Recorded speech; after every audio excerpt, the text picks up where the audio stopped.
नमस्कार दोस्तों, कलाम एकेडमी के ऑनलाइन क्लासेज में आपका फिर से स्वागत है। आज के इस क्लास में हम स्टार्ट करेंगे सेकंड ग्रेड का जो इंडियन ज्योग्राफी वाला पार्ट है। पहले अपन इसके सिलेबस के बारे में डिस्कस करेंगे, उसके बाद में फर्स्ट टॉपिक को आज की इस क्लास में हम स्टार्ट करेंगे। तो इस सिलेबस के बारे में हम देखते हैं। फर्स्ट टॉपिक है भारत की स्थिति एवं विस्तार। किसी भी ज्योग्राफिकल एरिया यानी भौगोलिक क्षेत्र की स्थिति का मीनिंग होता है उसका अक्षांश और देशांतरीय विस्तार, जबकि इसमें जो विस्तार है, इस विस्तार का मीनिंग है उस भौगोलिक क्षेत्र का जो क्षेत्रफल है, उसके जो बड़े जिले हैं या बड़े राज्य हैं, उसके जो छोटे जिले या छोटे राज्य हैं, उनके बारे में जानकारी लेना। उसके बाद में उस क्षेत्र की आकृति और उसके चारों ओर की जो उसकी बाउंड्री या जो सीमा है, उस सीमा का अध्ययन करना। इसके बाद में जो सेकंड टॉपिक है वो रहेगा भारत के भौतिक प्रदेश। भौतिक प्रदेशों का मीनिंग है कि जो नेचर ने हमें बना के दिया है उसके बारे में जानकारी लेना। तो भारत के उत्तर में हम देखें तो प्रकृति द्वारा निर्मित एक पर्वतमाला है जिसको हम उत्तरी पर्वतीय प्रदेश या हिमालय प्रदेश के नाम से जानते हैं।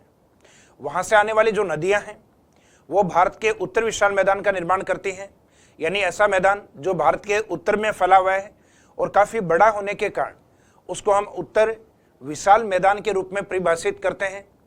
और एक तीसरा भौतिक प्रदेश जो कि भारत के उत्तर पश्चिम में और मुख्यतः राजस्थान की ओर जिसका विस्तार है, जिसे ग्रेट डेजर्ट ऑफ इंडिया अर्थात भारत के महान मरुस्थल के रूप में हम देखते हैं। उसके बाद में भारत के दक्षिण में एक पठारी भाग जो तीन और पानी से घिरा हुआ है, अर्थात जिसको हम प्रायद्वीपीय स्थिति में मानते हैं, इस कारण उसको प्रायद्वीपीय पठार। उस प्रायद्वीप पठार और समुद्र के बीच में जो मैदान है अर्थात तटीय मैदान, और उसके बाद में समुद्र में स्थित जो स्थलीय भाग अर्थात द्वीप समूह है, उनका अध्ययन करेंगे। उसके बाद में नेक्स्ट टॉपिक जो आपका क्लाइमेट या जलवायु को लेकर है।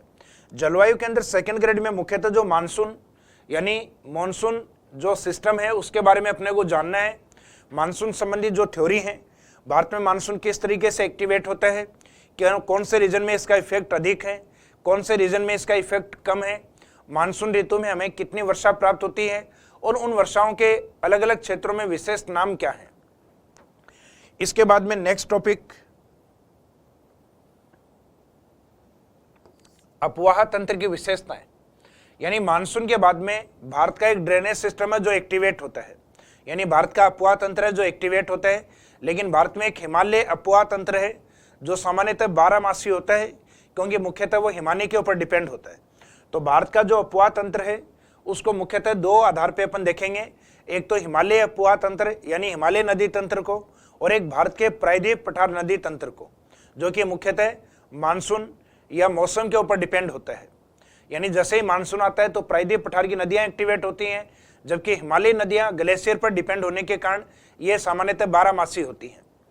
इसके बाद में नेक्स्ट टॉपिक कृषि के बदलते हुए प्रारूप। बदलते हुए प्रारूप के नाम से इस टॉपिक को आपके सिलेबस में दिया गया है। इसका मीनिंग कृषि के क्षेत्र में क्या क्या विकास हुए हैं, क्या क्या स्कीम या क्या क्या योजनाएं लाई जा रही हैं, इससे संबंधित कौन कौन से रिसर्च सेंटर हैं या प्रमुख अनुसंधान केंद्र कौन से हैं, तो उनके बारे में डिस्कस करते हुए इस टॉपिक को हम कवर करेंगे। और नेक्स्ट इंडस्ट्रीज या जो उद्योग का जो टॉपिक दिया गया है वो भी सामान्यतः आपका बदलते हुए प्रारूप के रूप में ही लिखा गया है। यानी इंडस्ट्रीज में भी आपको लगभग वैसा ही करना है जैसा कि एग्रीकल्चर के अंदर, यानी कृषि के अंदर जो नए पैटर्न को या नए प्रारूप को जो अपनाया जा रहा है, उसी तरीके से इंडस्ट्रीज में कौन कौन सी नई स्कीम्स हैं जिनको लाया गया है, और इंडस्ट्रीज के लिए कौन कौन से प्रमुख गलियारे हैं या कॉरिडोर हैं जिनका निर्माण किया जा रहा है।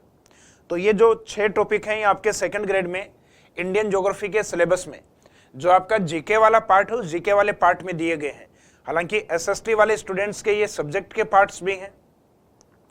तो इसमें फर्स्ट टॉपिक हम स्टार्ट करते हैं, भारत की स्थिति एवं विस्तार। तो जैसा कि मैंने आपको बताया कि ज्योग्राफिकल एरिया में या किसी भी भौगोलिक क्षेत्र में उसकी स्थिति का मीनिंग होता है उसके अक्षांश और देशांतर का अध्ययन करना, जबकि स्थिति के बाद में जो सेकंड पार्ट आता है विस्तार। तो विस्तार का मीनिंग लिया जाता है उस ज्योग्राफिकल एरिया के क्षेत्रफल के बारे में और वहाँ के कुछ बड़े राज्य या छोटे राज्य हैं उनकी जानकारी लेना। उसके बाद में जिसका अपना एक निश्चित क्षेत्र होता है उसकी अपनी एक निश्चित आकृति होती है। तो भारत भी एक निश्चित आकृति में है, तो उस आकृति का अध्ययन करेंगे। उस आकृति के बाद में उसके चारों ओर जो फैली हुई है वो उसकी बाउंड्री या सीमा है, और भारत की जितनी भी सीमा है वो अपने आप में एक अंतर्राष्ट्रीय सीमा है। हालांकि ये बात अलग है, कुछ सीमा स्थलीय है और बाकी बची हुई जलीय सीमा है। तो लास्ट में इस कवर करेंगे अपन सीमा वाले पार्ट को, और उसके बाद में भारत की कुछ प्रमुख सीमाएं हैं अलग अलग राष्ट्रों के साथ, उनके विशेष नाम हैं और सीमावर्ती संबंधित कुछ विवाद हैं, उनको इस चैप्टर के लास्ट में हम कवर करेंगे। तो स्टार्टिंग करते हैं अपन सबसे पहले भारत की स्थिति एवं विस्तार, इस टॉपिक में भारत की स्थिति वाले पार्ट को। भारत की स्थिति वाले पार्ट में यानी टॉपिक के इस फर्स्ट पार्ट में सबसे पहले अगर अक्षांश की हम बात करें तो भारत का अक्षांशीय विस्तार का मीनिंग है कि विश्व के अंदर जो प्रधान अक्षांश है अर्थात 0 डिग्री या भूमध्य रेखा, उस भूमध्य रेखा की स्थिति के आधार पर अगर देखा जाए तो भारत की स्थिति होती है 0 डिग्री के उत्तर की ओर। यानी अक्षांश है वो 2 गोलार्ध बनाते हैं, जिसमें प्रधान अक्षांश बीच में होता है 0 डिग्री और एक गोलार्ध इसके उत्तर में होता है और दूसरा गोलार्ध इसके दक्षिण में होता है। तो अक्षांशों में हम 2 इकाई यूज करते हैं, या तो 0 डिग्री के उत्तरी अक्षांश होते हैं या फिर उसके नीचे दक्षिणी अक्षांश होते हैं। तो भारत में कभी दक्षिणी अक्षांश को हम काम में नहीं लेते, क्योंकि हमारा जितना भी ज्योग्राफिकल एरिया है, जितना भी हमारा भौगोलिक क्षेत्र है, वो पूरा का पूरा 0 डिग्री के उत्तर में है। तो इसका मीनिंग भारत की जो स्थिति है वो अक्षांशीय आधार पे वो उत्तरी अक्षांशों में मानी जाती है। तो हम भारत की स्थिति को हम मान सकते हैं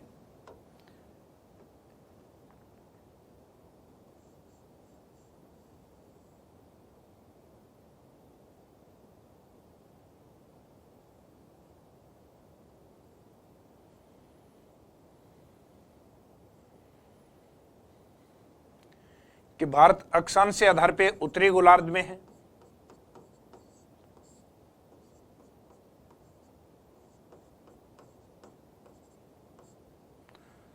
जबकि यही बेस अगर देशांतर के आधार पे पूछा जाए तो देशांतर में प्रधान रेखा माना जाता है ग्रीनविच को, यानी 0 डिग्री देशांतर को।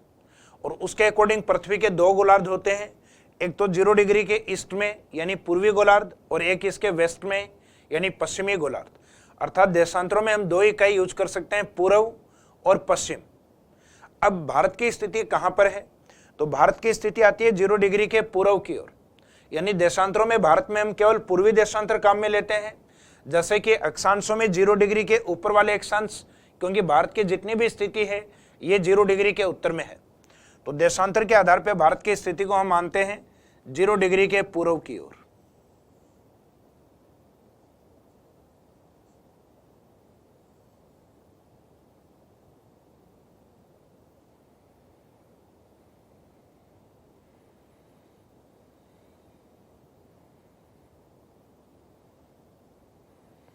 यानी एक रफली मैप आपको बना लेना है कि भारत लगभग कहाँ पे दिखाई देता है। तो भारत की स्थिति अगर दोनों ही बेस पे हम देखें, अगर अक्षांशीय आधार पे तो ये उत्तरी गोलार्ध में है, क्योंकि अक्षांशों के 2 गोलार्ध होते हैं उत्तर और दक्षिण। यानी अक्षांशों में 2 इकाइयाँ अपन काम में लेते हैं, एक तो उत्तरी अक्षांश और एक दक्षिणी अक्षांश। जबकि देशांतरों में हम 2 इकाई, एक तो 0 डिग्री के पूर्व में ईस्ट में और एक वेस्ट या पश्चिम के अंदर। तो हम कह सकते हैं कि भारत की जो स्थिति है वो अक्षांशीय आधार पे उत्तरी गोलार्ध में और देशांतरीय आधार पे पूर्वी गोलार्ध में।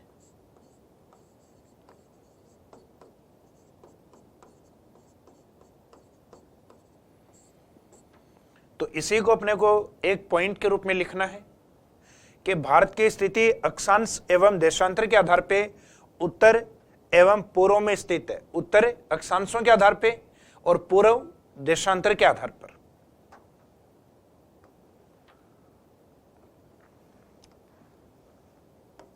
भारत की स्थिति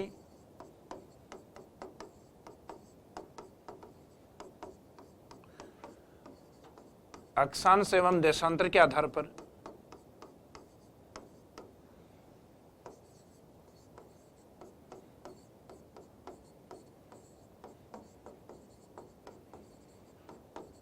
अक्षांश एवं देशांतर के आधार पर क्रमशः यानी पहले अक्षांश के अकॉर्डिंग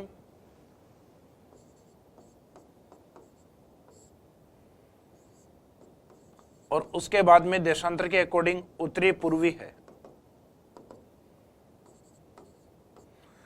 तो अगर इंडिविजुअल पूछता है, अकेला अक्षांश पूछता है तब तो रहेगा उत्तरी गोलार्ध में, देशांतर के अकॉर्डिंग पूछता है तब रहेगा पूर्वी गोलार्ध में, और दोनों के अकॉर्डिंग अगर पूछता है एग्जामिनर अक्षांश एवं देशांतर तो अक्षांश के आधार पे उत्तरी और देशांतर के आधार पे पूर्वी है।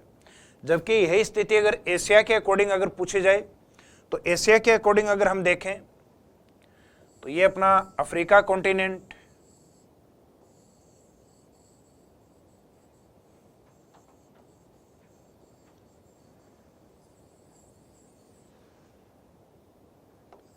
इस साइड वाला ये पार्ट है अपना एशिया महाद्वीप।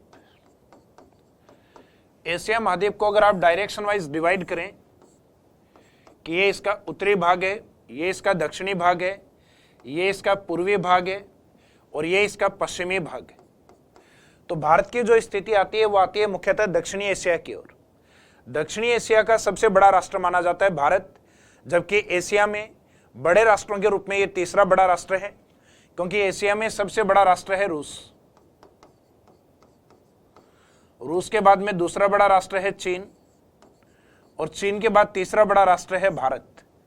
इसका मीनिंग है भारत की स्थिति है वो दक्षिणी एशिया में सबसे बड़े राष्ट्र के रूप में, जबकि एशिया में तीसरे बड़े राष्ट्र के रूप में है।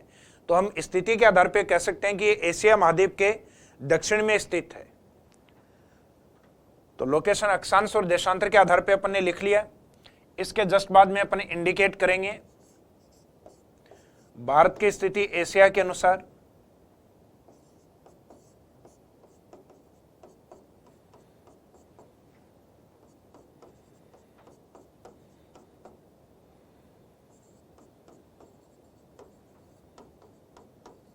ये आप डायरेक्ट भी इंडिकेट कर सकते हैं कि भारत दक्षिणी एशिया में स्थित है, या भारत की स्थिति एशिया के अनुसार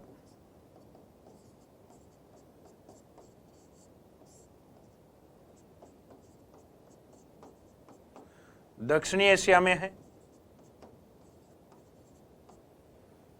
और बड़े राष्ट्र के रूप में यह दक्षिणी एशिया का सबसे बड़ा राष्ट्र है। यानी एशिया महाद्वीप में अगर देखा जाए तो रैंक थर्ड है, लेकिन दक्षिणी एशिया का यह सबसे बड़ा राष्ट्र है।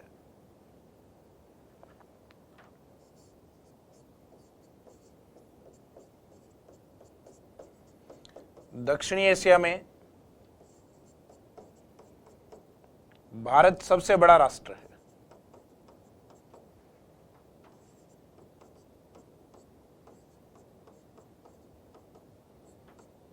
सबसे बड़ा राष्ट्र या देश है। तो सबसे पहला जो इंट्रोडक्शन है वो भारत की स्थिति को लेके, यानी भारत का अक्षांश और देशांतरीय विस्तार किस प्रकार का है। तो अक्षांशों में हमने देखा कि 0 डिग्री के उत्तर में अर्थात उत्तरी गोलार्ध में और 0 डिग्री के देशांतरीय आधार पे ये पूर्व की ओर स्थित है। अब स्टार्ट करेंगे अपन भारत का जो अक्षांशीय विस्तार है वास्तव में वो कितने डिग्री से स्टार्ट होता है। तो इसमें भारत के अक्षांशीय विस्तार में फर्स्ट पॉइंट में देखेंगे अपन कि भारत है वो कहाँ से लेकर और कहाँ तक अपनी अक्षांशीय स्थिति को रखता है, और ये एक दूरी या किलोमीटर के आधार पर भारत में कितनी है। तो अक्षांशीय आधार पर एक सामान्य सा इंट्रोडक्शन जो कि मैंने आपको बताया कि भारत की जो स्थिति है वो 0 डिग्री अर्थात जो अपनी जो भूमध्य रेखा है, इस भूमध्य रेखा के भारत में उत्तर में स्थित है। भूमध्य रेखा के भारत उत्तर में स्थित है और भूमध्य रेखा से अपन कितने डिग्री ऊपर की ओर चलें तो भारत स्थित होगा। तो इसमें कंटिन्यूस हम चलते हैं लगभग 8 डिग्री और 4 मिनट उत्तरी अक्षांश की ओर। वहां से भारत की स्थिति या अक्षांशीय स्थिति की शुरुआत होती है, जो कि वास्तव में भारत का सबसे दक्षिणी भाग है। और ये दक्षिणी भाग भारत के तमिलनाडु राज्य में केप कैमोरिन या कुमारी अंतरीप के नाम से जाना जाता है, जिसको हम कन्याकुमारी भी कहते हैं। तो ये वाला जो क्षेत्र है 8 डिग्री 4 मिनट वाला, इस वाले पॉइंट को हम कहते हैं केप कैमोरिन।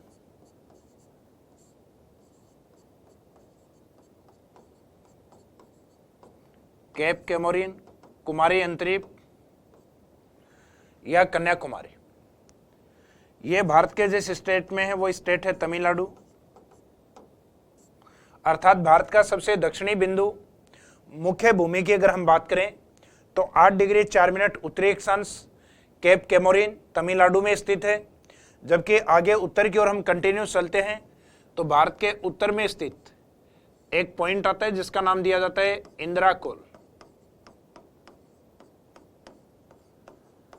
इंद्राकोल, इस पॉइंट को माना जाता है लद्दाख के अंदर। हालांकि लद्दाख का ये हिस्सा वर्तमान में पाक ऑक्यूपाइड कश्मीर का पार्ट है, अर्थात पाक अधिकृत कश्मीर है, उसके अंदर इस पॉइंट को हम मानते हैं। इस पॉइंट की जो स्थिति मानी जाती है, यह मानी जाती है 37 डिग्री और 6 मिनट उत्तरी अक्षांश पर।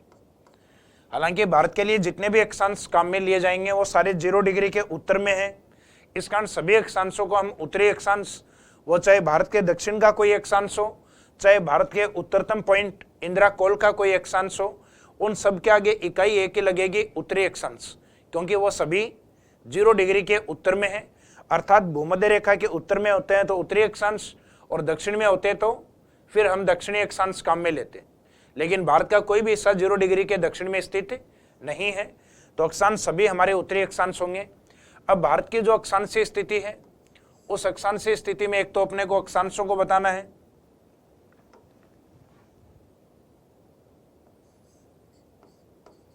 अक्षांशीय स्थिति में भारत के कौन कौन से अक्षांश हैं,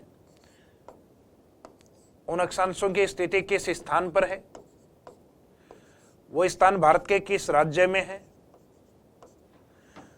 और भारत की जो अक्षांशीय दूरी या डिस्टेंस है वो कितनी है।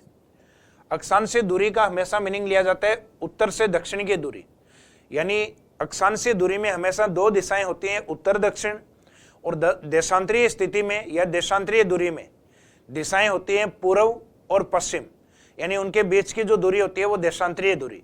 तो अक्षांशीय दूरी का मीनिंग हमेशा क्या रहेगा, उत्तर से दक्षिण की दूरी। तो लास्ट वाले पॉइंट में अपन दूरी को देखेंगे। तो भारत में जब अक्षांशों की बात होती है तो अक्षांश भारत में 0 डिग्री के उत्तर में अपन चलते हैं, तो मुख्य भूमि स्टार्ट होती है 8 डिग्री 4 मिनट उत्तरी अक्षांश से। एनएल का मीनिंग है नदर्न लेटीट्यूड, यानी उत्तरी अक्षांश से 37 डिग्री 6 मिनट उत्तरी अक्षांश। अब जो 8 डिग्री 4 मिनट है, इसका स्थान आता है केप कैमोरिन।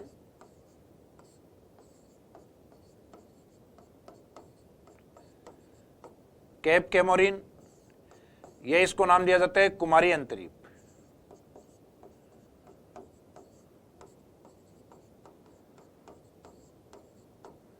कुमारी अंतरीप की जो लोकेशन है तमिलनाडु,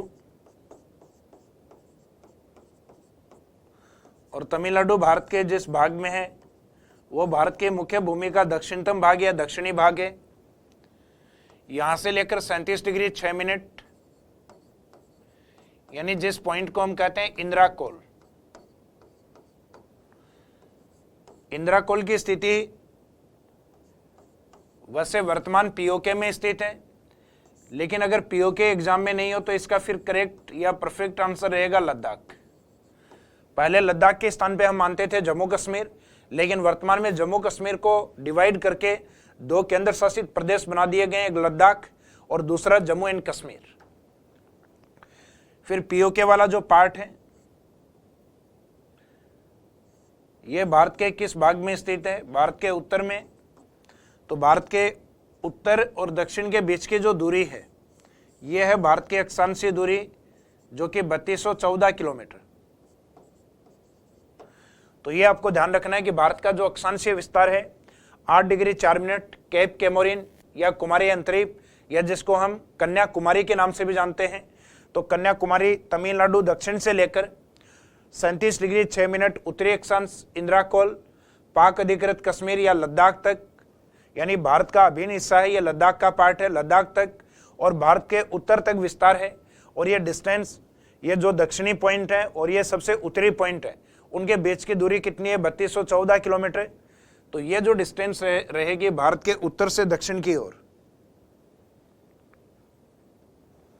भारत के उत्तरतम पॉइंट से लेकर दक्षिणतम पॉइंट की ओर, इस दूरी को हम मानते हैं 3214 किलोमीटर।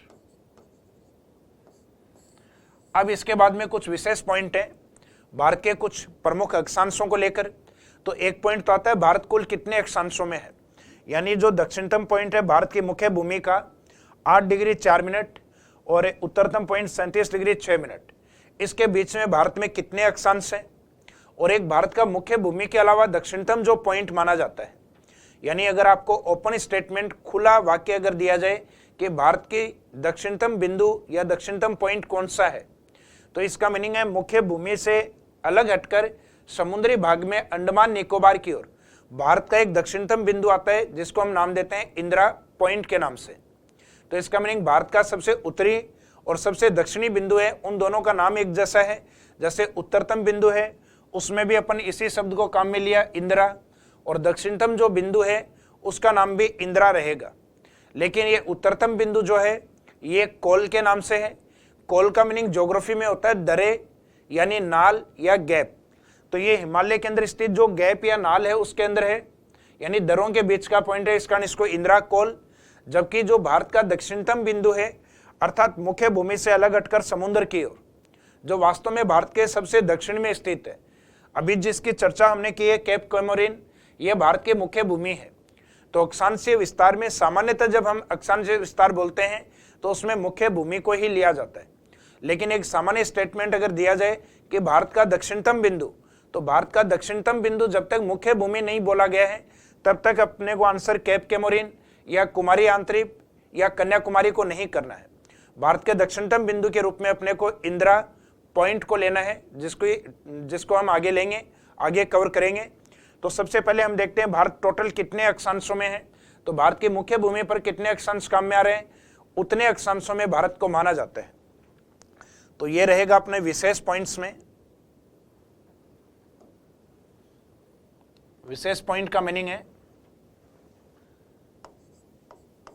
जो नोट या इंपॉर्टेंट पॉइंट्स हैं उसके रूप में। तो भारत का जो अक्षांशीय विस्तार है वो 29 डिग्री 2 मिनट के अंदर। इसका मीनिंग ये हुआ कि भारत का जो मुख्य भूमि का दक्षिणी पॉइंट है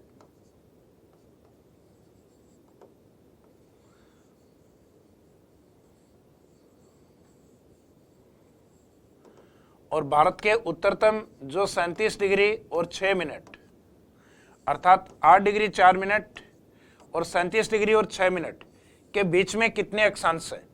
तो ये जो अधिकतम डेटा है उसमें जो मिनिमम डेटा है उसको घटा लीजिए आप। तो अगर आप इसमें से घटाते हैं तो डेटा आपके सामने आएगा 29 डिग्री 2 मिनट। तो इसी गैप को अपने को लिखना है कि 29 डिग्री 2 मिनट अक्षांशों में भारत का विस्तार है।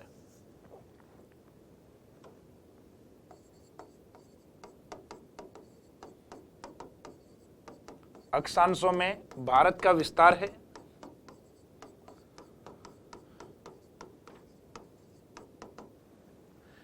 इसके बाद में जो नेक्स्ट पॉइंट है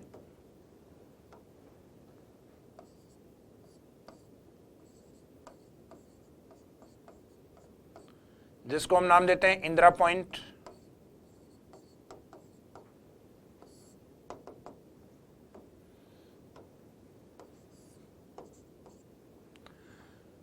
इंदिरा पॉइंट की जो स्थिति है वो भारत की मुख्य भूमि से अलग हटकर जो अपना अंडमान निकोबार वाला पार्ट है उसमें जो निकोबार है, निकोबार में भी एक लोकेशन आती है ग्रेट निकोबार। उस ग्रेट निकोबार का दक्षिणतम बिंदु है जो कि मुख्यतः 0 डिग्री या भूमध्य रेखा के उत्तर में स्थित है। इस पॉइंट को नाम दिया जाता है आईपी पॉइंट अर्थात इंदिरा पॉइंट। इंदिरा पॉइंट की स्थिति मानी जाती है 6 डिग्री 45 मिनट उत्तरी अक्षांश, यानी ये 0 डिग्री के उत्तर में हम जाते हैं तो ये 6 डिग्री और 45 मिनट उत्तरी अक्षांश पे स्थित है। तो एक तो इसका जो लोकेशन है इंदिरा पॉइंट, इसका लोकेशन हम लिखेंगे स्थिति। तो स्थिति होता है 6 डिग्री 45 मिनट उत्तरी अक्षांश, यानी किसी संख्या के ऊपर ये जो 0 लगा हुआ है इसको डिग्री यूनिट और संख्या के ऊपर जो कोमा लगा हुआ है इसको मिनट के रूप में पढ़ते हैं। तो 6 डिग्री और 45 मिनट उत्तरी अक्षांश, और इसका जो स्थान है ये रहता है ग्रेट निकोबार।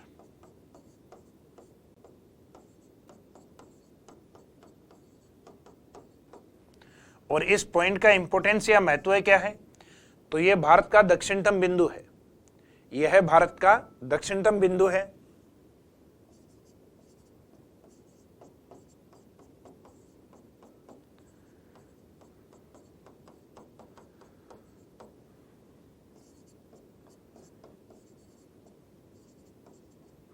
तो इसका मीनिंग भारत का मोस्ट सदर्न पॉइंट अगर पूछा जाए, भारत का दक्षिणतम बिंदु अगर पूछा जाए तो आंसर रहेगा आपका इंदिरा पॉइंट।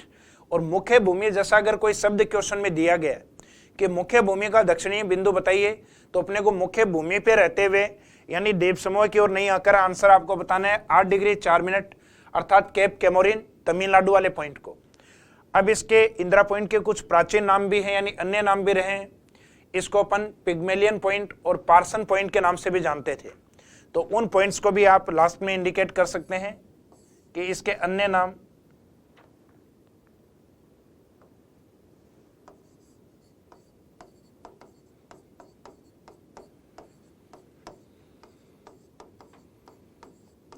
इंदिरा पॉइंट के अन्य नाम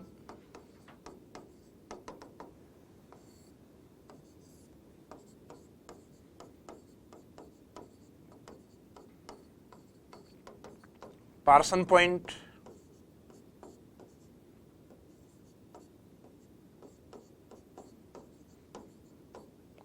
और पिग्मेलियन पॉइंट। कई बार पूछ लिया जाता है प्राचीन नामों को भी कि भारत में जो पिग्मेलियन पॉइंट या पार्सन पॉइंट है वो किस स्थान को कहते थे, तो वो स्थान आज वर्तमान में इंदिरा पॉइंट के नाम से फेमस है। इसके बाद में भारत के जो अक्षांश हैं उसमें एक प्रधान अक्षांश या एक प्रमुख अक्षांश है जो भारत के बीचों बीच गुजरता है, जिसको हम ट्रॉपिक ऑफ कैंसर अर्थात कर्क रेखा के नाम से जानते हैं। तो जो नोट या विशेष बिंदु हैं उसमें तीसरा इंपॉर्टेंट पॉइंट यानी पॉइंट फर्स्ट में अपन ने भारत टोटल कितने अक्षांशों में है इस पॉइंट को कवर किया, 29 डिग्री और 2 मिनट अक्षांशों में। 2 से पहले अगर आप 0 लगाएं या नहीं लगाएं मीनिंग दोनों का एक ही है, उसको 0 संख्या से पहले वाला जो डिजिट होता है उसका कोई इंपॉर्टेंस नहीं होता अगर 0 होता है तो 29 डिग्री 2 मिनट। इसके बाद में अपन भारत का जो दक्षिणतम पॉइंट है अर्थात इंदिरा पॉइंट को कवर किया है, और इंदिरा पॉइंट के बाद में जो तीसरा इंपॉर्टेंट पॉइंट है वो रहेगा कर्क रेखा, यानी जिसको हम कह सकते हैं कि 23.5 डिग्री उत्तरी अक्षांश।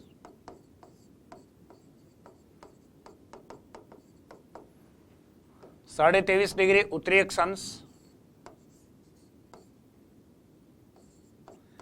यानी जिसे हम कर्क रेखा या उत्तरी अयनांत के रूप में देखते हैं। इसे नाम दिया जाता है ट्रॉपिक ऑफ कैंसर।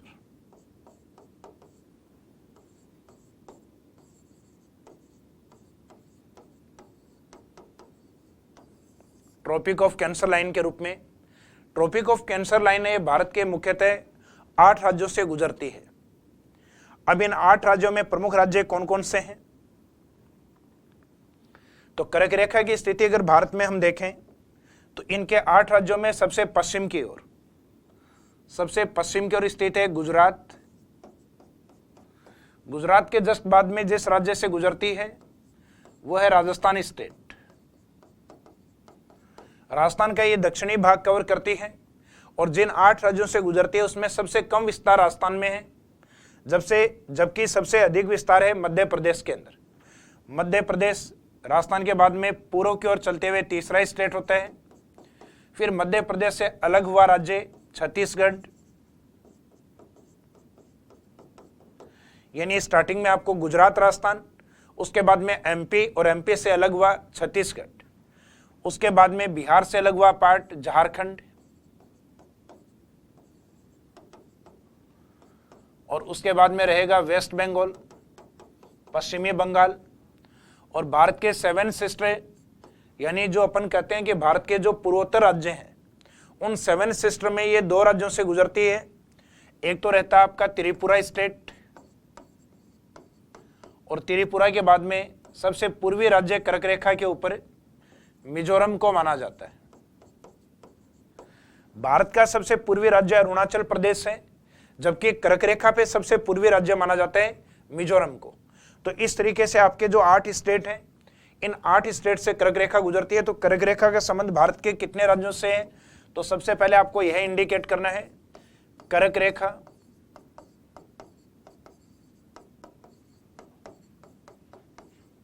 भारत के 8 राज्यों से गुजरती है।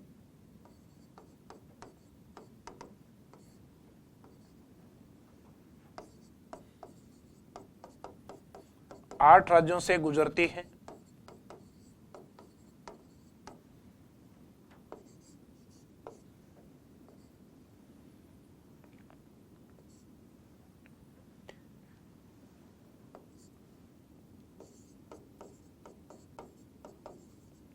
कर्क रेखा भारत को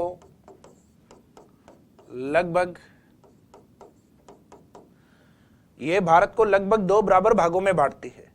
तो ये स्टेटमेंट अगर कर्क रेखा के बारे में भारत को लेकर हो तो ये स्टेटमेंट बिल्कुल सही है कि लगभग भारत को दो बराबर भागों में बांटती है, एक तो उत्तरी भारत और एक दक्षिणी भारत।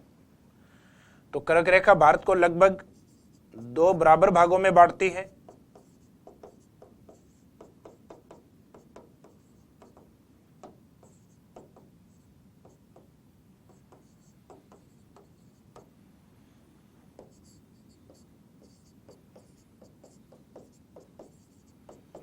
कर्क रेखा का भारत में विस्तार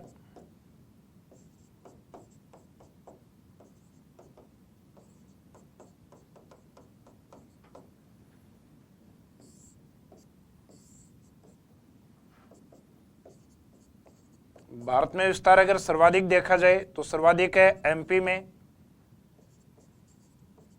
और अगर न्यूनतम देखा जाए तो न्यूनतम है राजस्थान में। तो इसका मीनिंग है कर्क रेखा भारत के जिन 8 राज्यों से गुजरती है उनमें ये सर्वाधिक कहां पर है, तो सर्वाधिक मध्य प्रदेश, और न्यूनतम कहां पर है, तो न्यूनतम है राजस्थान के अंदर। और एक अपने को जो 8 राज्य हैं उन 8 राज्यों को मैप के साथ एक ट्रिक के तौर पे भी आप याद रख सकते हैं कि इसमें एक ट्रिक आप याद कर लीजिए। उस ट्रिक के अकॉर्डिंग इन राज्यों के क्रम है। जैसे ये ट्रिक आपका काम करेगा एज इट इज पश्चिम से पूर्व की ओर, यानी इस पे पश्चिम से और पूर्व की ओर राज्यों का क्या क्रम है उसी क्रम में याद रखिएगा कि गुरु मैंने 36 झाड़ियों पर तीर मारे।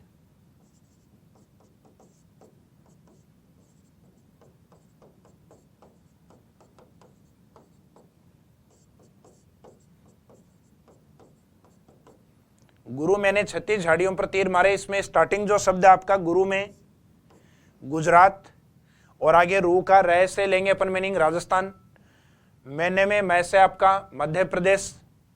तो स्टार्टिंग के 3 शब्द गुजरात, राजस्थान, मैं से मध्य प्रदेश, 36 का मीनिंग छत्तीसगढ़, झाड़ियों में झा का मीनिंग रहेगा झारखंड, और पर में पै का मीनिंग रहेगा पश्चिमी बंगाल, और तीर तय और रे को मिला के बनता है त्रिपुरा।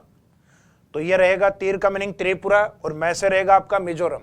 यानी जैसे आपके स्टेट इसके पश्चिम से पूर्व की ओर है, एज इट इज इस ट्रिक्स के अंदर भी आपका एज इट इज ये स्टेट्स का क्रम रहेगा। बाई चांस कई बार एग्जाम में क्या होता है कि कर्क रेखा के जो राज्य हैं उनका पश्चिम से पूर्व की ओर क्रम पूछ लिया जाता है। जैसे राज्य आपको दिए जाते हैं, वो एक राज्य फिर बीच में एक छोड़ दिया जाता है, फिर एक राज्य। जैसे पश्चिम से पूर्व के क्रम में गुजरात को दे दिया, राजस्थान को छोड़ दिया, फिर एमपी को दे दिया, फिर छत्तीसगढ़ को छोड़ दिया, फिर झारखंड को दे दिया, पश्चिमी बंगाल को छोड़ दिया, फिर त्रिपुरा को दे दिया।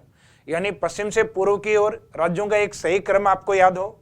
एग्जाम में हो सकता है इस क्रम को पूर्व से और पश्चिम की ओर पूछ लिया जाए, या डायरेक्ट एग्जाम में पूछ लिया जाए कि कर्क रेखा के पश्चिम और पूर्वी राज्य कौन से हैं।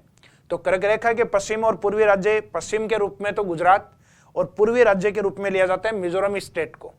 अब कर्क रेखा का एक निकटतम स्थान आता है। यह निकटतम स्थान वैसे एक निकटतम सिटी या शहर के रूप में अगर हम बोले तो यह आता है त्रिपुरा का एक सिटी आता है उदयपुर। एक राजस्थान के अंदर उदयपुर है, वो अलग है। तो देश में कर्क रेखा का निकटतम जो सिटी या शहर है वो त्रिपुरा का उदयपुर सिटी को माना जाता है, उदयपुर शहर को माना जाता है। जबकि इसके जो निकटतम कैपिटल या राजधानी जो मानते हैं पुराने डेटाज के अकॉर्डिंग तो भोपाल को, और जो नए डेटाज हैं उसके अकॉर्डिंग छत्तीसगढ़ की राजधानी जो रांची है, जो आपके झारखंड है, झारखंड की जो राजधानी रांची है, उस रांची को इसका निकटतम पॉइंट लिया जाता है। क्योंकि जो लेटेस्ट स्टेट बने, मध्य प्रदेश से अलग होकर छत्तीसगढ़ और बिहार से अलग होकर झारखंड, उसके बाद में कुछ डेटा है, उस डेटाज में कंट्रोवर्सी है, या यूं कह सकते हैं कि कुछ ऑथेंटिक डेटा है जो अभी तक हमारे सामने नहीं है। यानी अलग अलग बुक्स में ये अलग अलग लिखा जाता है कि इसका निकटतम राजधानी, कई बुक्स में भोपाल लिखा हुआ है जो पुराना रिकॉर्ड वाला है, और कई बुक्स से इसमें जो झारखंड की राजधानी रांची है उसको निकटतम मानते हैं। तो नेक्स्ट पॉइंट में हम लिखेंगे कि कर्क रेखा का जो निकटतम शहर और जो राजधानी है वो कौन सी है।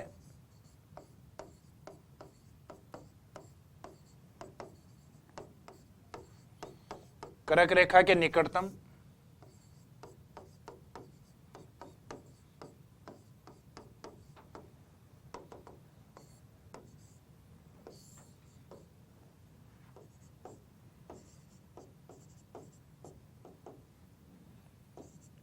शहर और राजधानी दोनों को एक कवर करना है अपने को। तो निकटतम शहर के रूप में उदयपुर, जो कि त्रिपुरा स्टेट वाला है। इसके बाद में निकटतम राजधानी के रूप में जो हमारे अधिकांश बुक्स में अभी भी मेंशन है, भोपाल, मध्य प्रदेश। जबकि जो लेटेस्ट डेटा है उसके अकॉर्डिंग इसमें बताया जा रहा है रांची।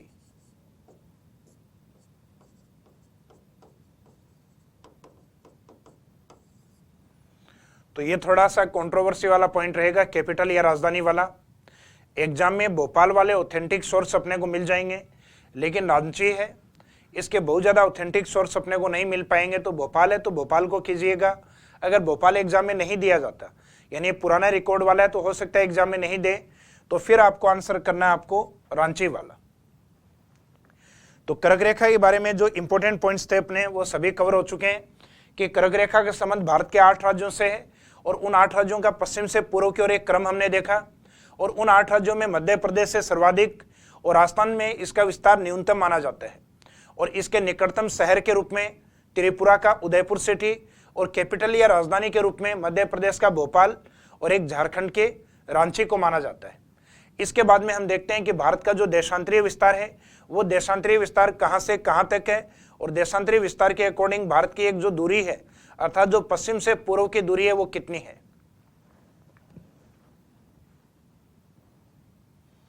तो भारत का देशांतरीय विस्तार, तो देशांतर के आधार पर जैसा कि मैंने आपको बताया था कि भारत है वो 0 डिग्री या ग्रीनविच उसके पूर्व में स्थित है।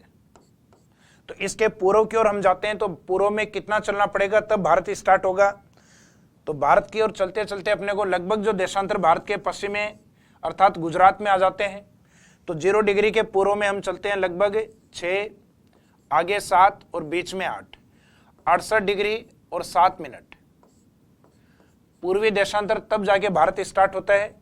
और भारत का जो पॉइंट होता है यानी पश्चिमी पॉइंट स्टार्ट होता है जिसको हम नाम देते हैं गुहार मोती,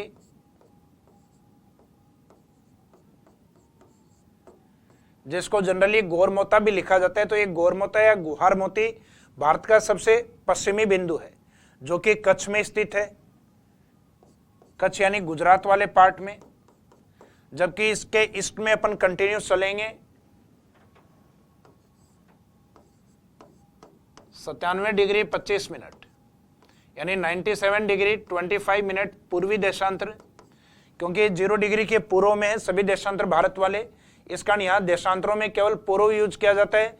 जैसे अक्षांशों में जितने भी अक्षांश थे वो 0 डिग्री भूमध्य रेखा से उत्तर में स्थित था भारत। तो यहाँ 97 डिग्री 25 मिनट और अरुणाचल प्रदेश का स्थान आता है केबेथु। तो हम केबेथु अरुणाचल प्रदेश को भारत का सबसे पूर्वी पॉइंट या सबसे पूर्वी बिंदु मानते हैं। तो भारत का सबसे पूर्वी बिंदु अगर पॉइंट्स या देशांतर के आधार पर देखा जाए तो 97 डिग्री 25 मिनट पूर्वी देशांतर, स्थान के रूप में देखा जाए केबेथु और एक स्टेट के रूप में देखा जाए तो स्टेट रहेगा अरुणाचल प्रदेश। और यहाँ 97 डिग्री 25 मिनट से लेके और जो 68 डिग्री 7 मिनट, इन दोनों के बीच की अगर दूरी देखी जाए तो ये दूरी रहेगी 2933 किलोमीटर। इसका मीनिंग है कि यह भारत का देशांतरीय विस्तार है एक दूरी के रूप में, जैसा कि अक्षांश से विस्तार कितना था 3214 किलोमीटर। ये जो उत्तर से दक्षिण मैंने आपको बताया था ये डिस्टेंस थी 3214 किलोमीटर, जो कि आपके देशांतरीय विस्तार से अधिक है। तो देशांतरीय विस्तार को अपन उसी तरीके से लिखेंगे जैसे अक्षांशीय विस्तार को देखा था। तो देशांतरीय विस्तार में एक तो देशांतर कौन से हैं अपने,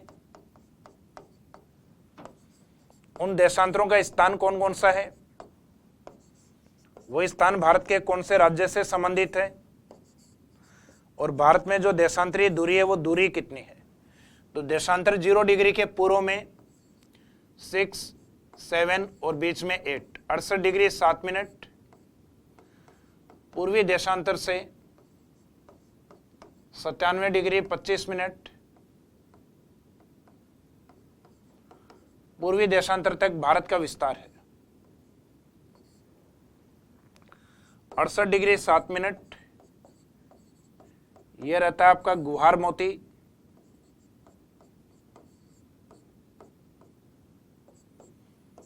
जो कि भारत के पश्चिमी राज्य अर्थात गुजरात में स्थित है। गुजरात का मीनिंग है भारत का पश्चिम। और ये 97 डिग्री 25 मिनट अर्थात केबिथु।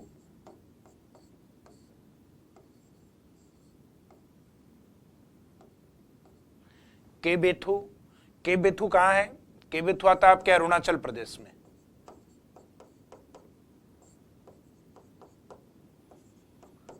अरुणाचल प्रदेश भारत का सबसे पूर्वी बिंदु है। तो भारत के पश्चिम और पूर्व के बीच का जो डिस्टेंस है ये 2933 किलोमीटर है, जो भारत के अक्षांशीय दूरी की तुलना में कम है। अर्थात भारत का जो देशांतरीय विस्तार है वो 2933 किलोमीटर की दूरी में गुजरात से लेके और अरुणाचल प्रदेश के मध्य स्थित है।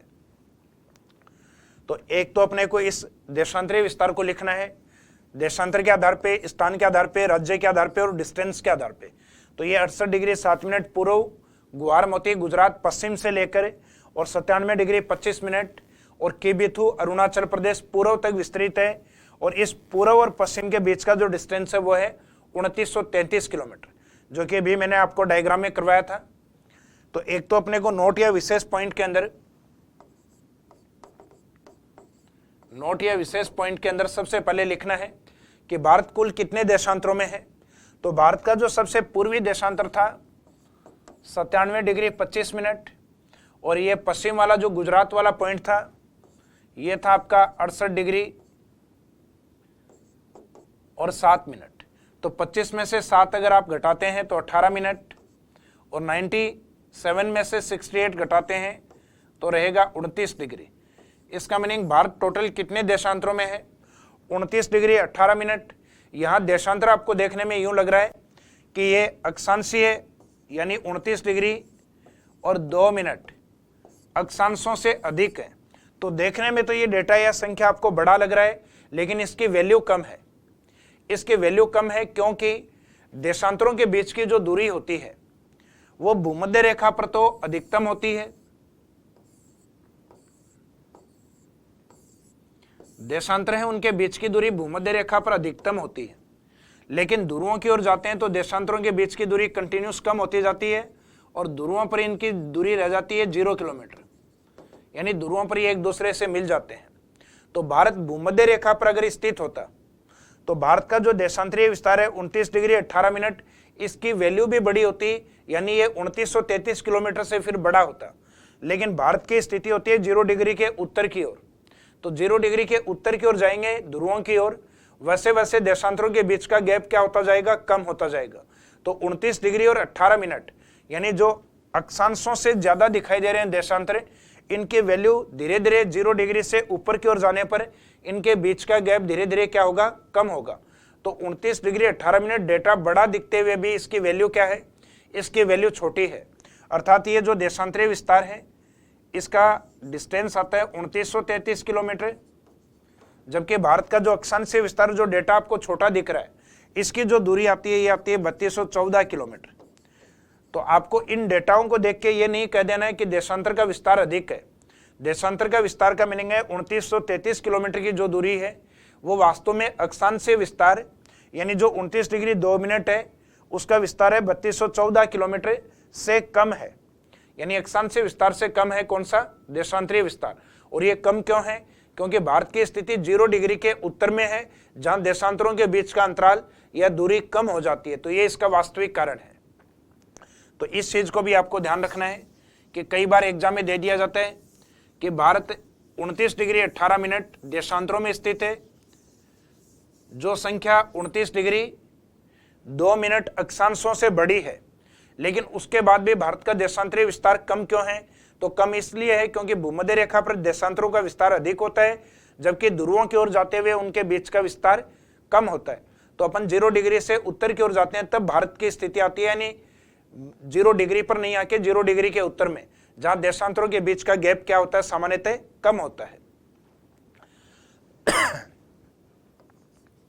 तो नोट या विशेष में एक तो अपने को पॉइंट जो गैप है उसके बारे में बताना है कि 29 डिग्री 18 मिनट देशांतरों में भारत का विस्तार है।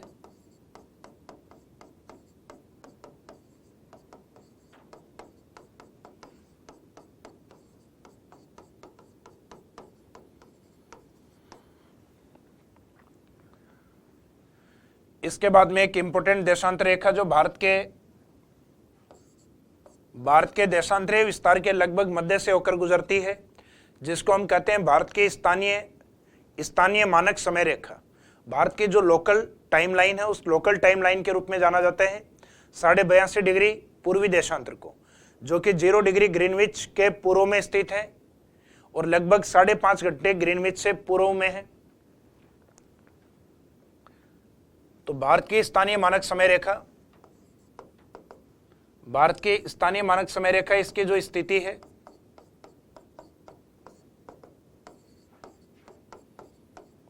82.5 डिग्री पूर्वी देशांतर,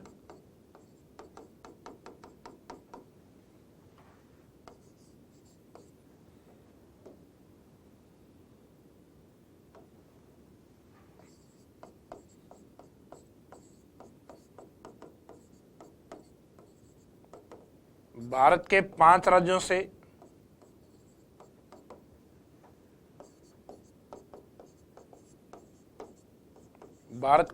राज्यों से गुजरती है।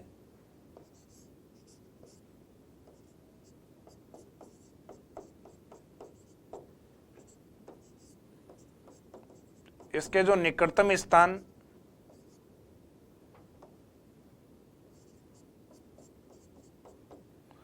वो माना जाता है यूपी का नैनी और निकटतम जिला जो माना जाता है वो इलाहाबाद या वर्तमान का प्रयागराज।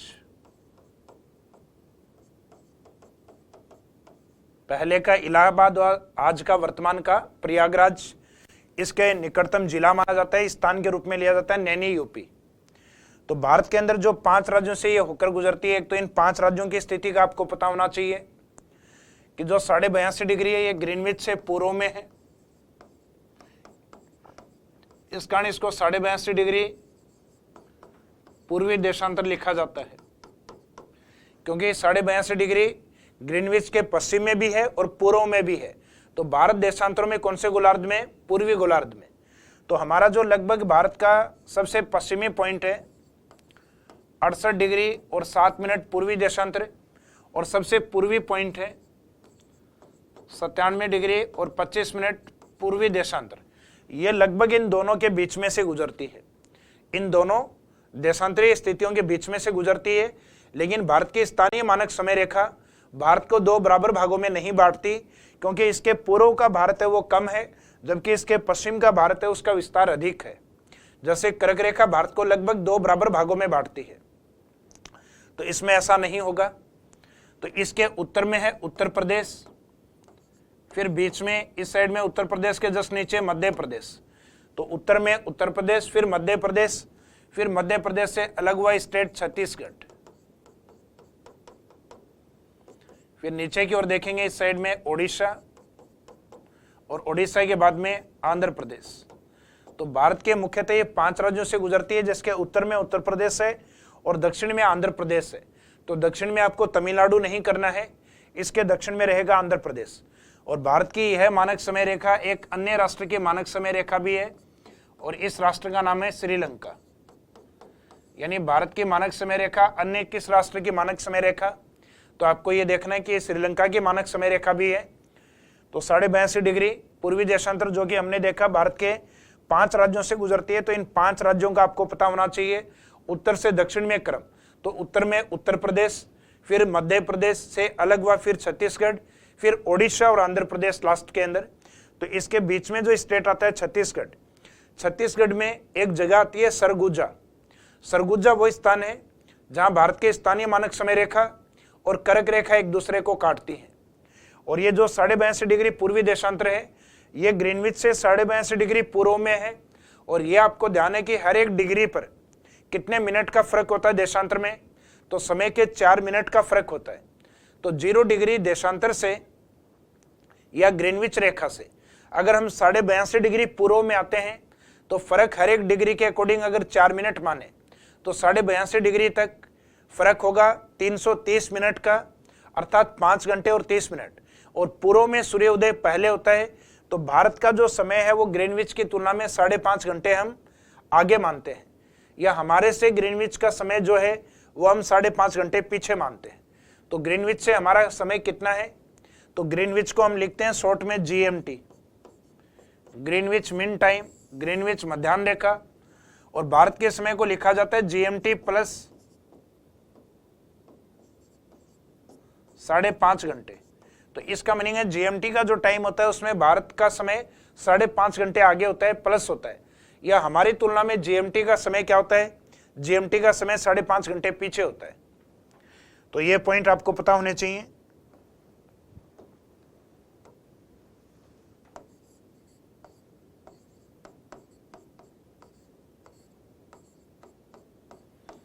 भारत का समय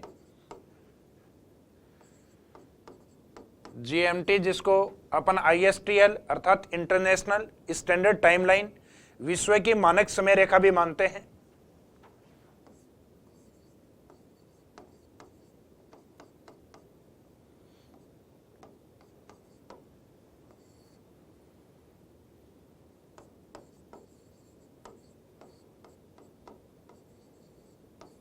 ग्रीनविच मीन टाइम अर्थात ग्रीनविच मध्याह्न रेखा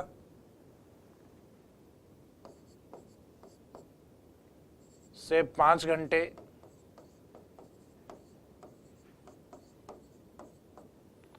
30 मिनट आगे है।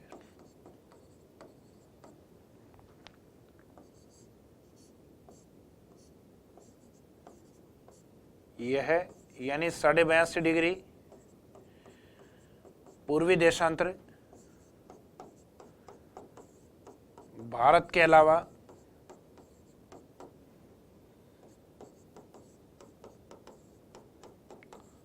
श्रीलंका की भी मानक समय रेखा है।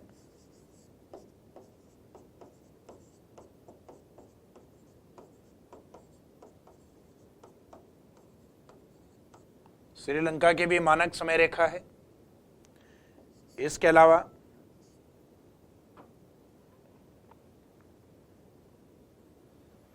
जो एक पॉइंट अभी मैंने आपको बताया था सरगुजा,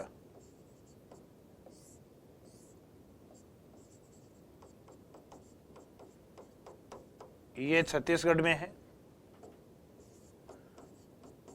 ये वो पॉइंट है जहां कर्क रेखा यानी 23.5 डिग्री उत्तरी अक्षांश एवं स्थानीय मानक समय रेखा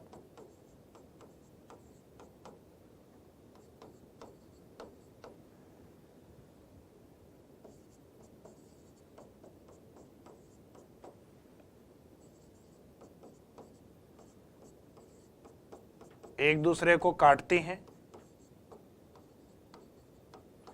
या ये लिख सकते हो एक दूसरे से मिलती हैं।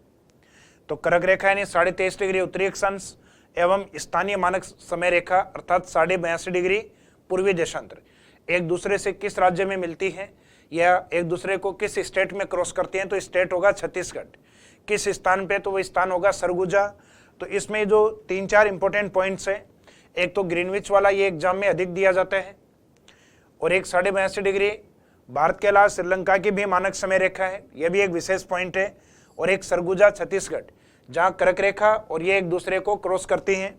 और इससे पहले जो पॉइंट्स अपन ने कवर किए थे, इसकी स्थिति भारत के 5 राज्यों से निकटतम स्थान और जिला इसका कौन सा है, तो इन पॉइंट्स को भी आपको साथ में कवर करना है।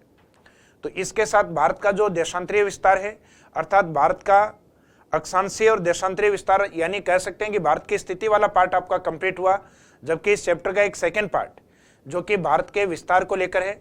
तो अपने नेक्स्ट क्लास में हम स्टार्ट करेंगे भारत के विस्तार, यानी इस चैप्टर का जो आगे का पार्ट है उसे। आज की इस क्लास को यहीं विराम देते हैं। Thank you.